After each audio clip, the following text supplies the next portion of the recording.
د بریمن کورنۍ نن خوښه ده. نوی ماشوم یې نړۍ ته راغلی دی. د خوښۍ شیبې دي. البته دوی به د بېخوبۍ ترڅنګ له ډېرې کاغذبازۍ سره هم مخ وي او ډېرې فورمې باید ډکې کړي. د بیلګې په توګه یوه مهمه مسله د کینډرګیلډ ده. کینډرګیلډ څه ته وایي؟ کینډرګیلډ هغه میاشتنۍ پیسې دي چې په جرمني کې د یو چا له ملیت یا تابعیت په پام کې نیولو پرته په قانوني توګه استوګنه لرونکو والدینو ته ورکول کیږي.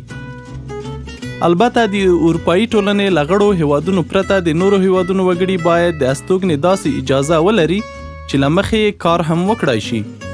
د بریمن د کورنۍ لپاره د کینډرګیلډ غوښتلو پروسه اسانه ده. د ځینو کسانو حالت ته په کتو ښایي دا پروسه سخته وي. د بیلګې په توګه که څوک د ماشوم د زیږیدنې د سند په ترلاسه کولو کې ستونزه ولري او یا د کورنۍ قانوني حالت پیچلی وي، په داسې حالتونو کې ښایي د مشوره ورکوونکو دفترونو مرستې ته اړ شي. اوس مهال والدین په دې کچه کینډرګیلډ ترلاسه کوي. په معمول توګه کینډرګیلډ تر 18 کلنۍ پورې ورکول کیږي او که اړوند ځوان لا هم بیکاره وي یا د زده کړو په حال کې وي او یا د معلولیت له کبله خپل لګښتونه پوره نشي کړای، ښایي دا موده نوره هم وغځېږي. د هغو سندونو ترمنځ چې د بریمن کورنۍ د خپل ماشوم لپاره ترلاسه کړي دي، یو یې د کینډرګیلډ لپاره دی. د کینډرګیلډ غوښتنلیک په آنلاین ډول موندلای او ډکولای شئ.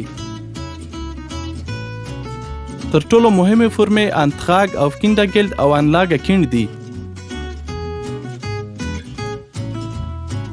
کولای شئ غوښتنلیک په آنلاین ډول هم ډک کړئ. د غوښتنلیک په سند یا انتخاگ auf Kindergeld کې د بریمن کورنۍ پریکړه کوي چې څوک د اصلي غوښتونکي په توګه معرفي کړي. دوی دلته د ماشوم مور معرفي کوي. هغه په فورمه کې اړین معلومات لیکي. د بیمې نمبر، نوم، د زیږیدنې نیټه، پته او نور. د ماشوم د پلار اساسي معلومات هم غوښتل کیږي. د دې ترڅنګ د بانک اکاونټ هم اړین دی. څو کینډرګیلډ ورولېږل شي، دا پیسې نغدې نه ورکول کیږي. په بله فورمه یا انلاګه کینډ کې باید د مالیې شمیرې په ګډون د ماشوم ټول معلومات زیات شي.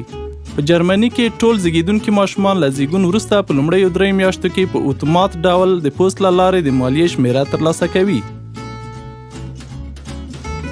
که د بریمن کورنۍ تر اوسه دا شمیره نه وي ترلاسه کړې، کولای شي چې اوس مخکې له مخکې غوښتنلیک او بیا وروسته پاته نور معلومات ولیکي.